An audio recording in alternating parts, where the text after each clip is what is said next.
Мы рекомендовали подать тепло во все муниципальные образования, особенно на объекты детские сады, школы и часть жилых домов.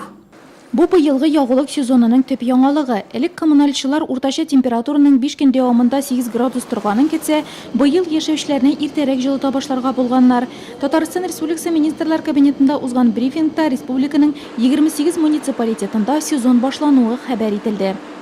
В период с 10 по 16 августа госинспекторами Ростехнадзора была проведена проверка предприятия на готовность к отопительному сезону.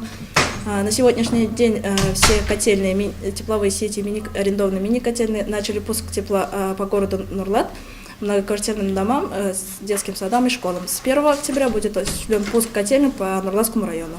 Урамда көз үзен сиздерә башласа да, һава температурасының кирәкле нормага кадәр төшкәне юк. Нурлатлылар да әлегә салкын түгел ди.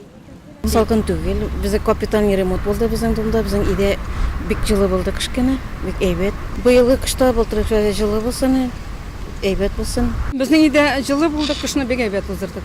Республика киңәшмәсендә шулай ук җылылык өчен бурычлар темасы да күтәрелде. Андыйларның әҗәте миллионнар белән исәпләнә. Нурлатлыларның да җылылык шелтәренә 18 миллион сумнан артык бурычлары бар. Министр Ирек Фәйзуллин белдерүенчә, элегрәк мондый тәҗрибә булса да, хәзер бурычлылар белән җылыту системасыннан өзмичә генә эш итәләр. Мы обеспечиваем подачу тепла на все объекты.